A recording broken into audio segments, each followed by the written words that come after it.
Hi, this is Katie, and thank you for joining me on the My Senses, My Space podcast. And today I wanted to talk to you about cravings. Yeah, like cravings. Where do those come from inside your body? And you'll notice that I am dictating this a little bit differently because I'm also recording this. So if you'd like recording as in video. And so if you'd like to see the video version, it's going to be linked in the description. And if you're watching this on YouTube, hi. I wanted to talk about cravings because I think it's really interesting how our body craves different things, whether it's food or textures or movements or touch, the sense of touch. All of our senses kind of come together to form ourselves, right? But then there's these like times in your life where you're like, I need something. And I find that really interesting. Like, why are we craving something crunchy to eat right now? Why are we craving something salty? Why is our body wanting something maybe more iron rich in food? I know I get those type of cravings all the time where it's like, whether it's like a meat or a protein type craving, and it's from my body needing that nutrient, right? Like there's some kind of nutrient that I'm needing right now. But then there's other times where maybe you're bored. In our household, we kind of talk about our mouth being bored. And so that can be like, oh, I want some kind of crunchy treat or something sweet or something. Usually we try to reach for some chewing gum at that moment to kind of just go, oh, my mouth is just a little bored right now. But then there's also times where you want to just savor life, right? We don't want to like restrict. At least this is my philosophy of we don't want to like come from thinking that we should push everything aside and only experience certain things, because usually for me when I restrict, that means at the end of the period of my restriction, I go right back to it. Or I overdo it at that point, whether it's shopping for things, whether it's eating certain foods or anything. I don't restrict. And it helps me have a more healthy relationship with things that I am craving. But what I'm processing in my brain is, and it can be very hard for ADHD brains to stop something. So what I do is when I'm introducing this, like, okay, I'm craving something salty and I'm going to make some popcorn for myself.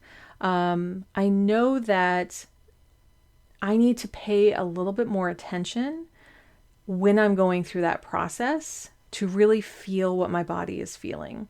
So not to just absentmindedly, and we all do it at times, the Netflix and chill of just working through, having a hard day and you just want to like veg out at night, right?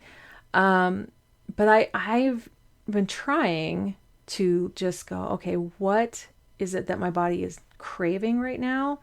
And how can I actually make that craving satisfied? And so that is for me, like, how can I make this a satisfying experience without going overboard? And so I make my popcorn and I'm having some, and I'll pay attention to, am I watching a screen right now? Am I reading a book right now? Am I doing another activity that's kind of distracting my brain, pulling my brain away? Or is it something that I feel more present with and I feel after a little while like, oh, now my craving is satisfied and I can slow down and I can stop. And you can do this with a lot of different things. With shopping, it can be like, oh, I'm getting on a roll. Like I can buy one thing and then I'll buy another thing and then I'll buy another thing. But usually there's some kind of craving or something that we feel we're missing in those moments. And I'm not talking about like what you're buying vitamins and supplements that you need for the next month, or ordering your prescription, or just getting new shampoo, or anything like that that's you need in your life. And I'm not like judging either, like what you deem as worthy as a need. It can be the fanciest shampoos, it can be the fanciest of things, and that's what you're craving and makes you feel good. What I'm talking about is like, oh, I'm bored. Oh, I'm really anxious about something.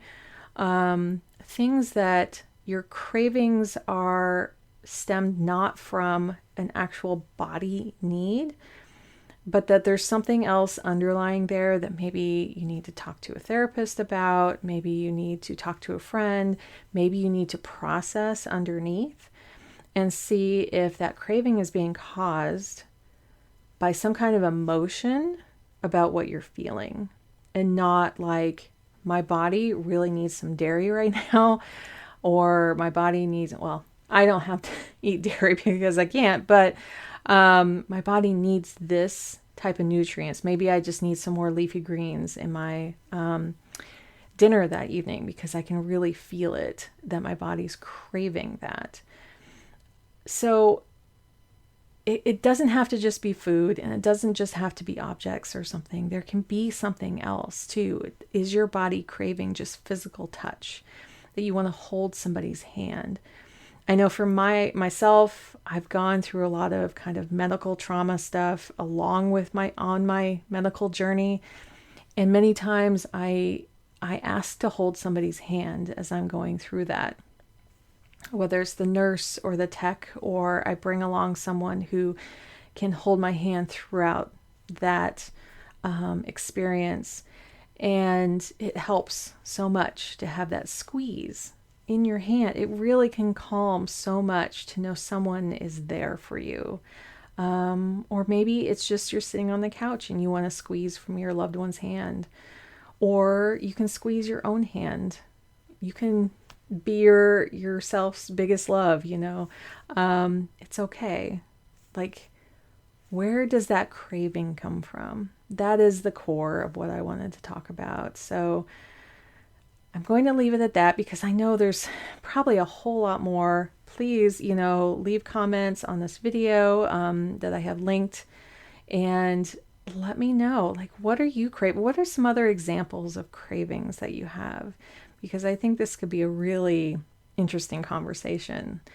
And but I wanted to kind of record this as a video and a podcast. So that's why you're having kind of the dual experience right now, just to see if you'd like to see how I record these. I don't record in this setup all the time, but I wanted to share a little bit more face to face. So this one I'm popping on and doing that. It won't be every time though. So until next time, thank you for joining me on the My Senses, My Space podcast.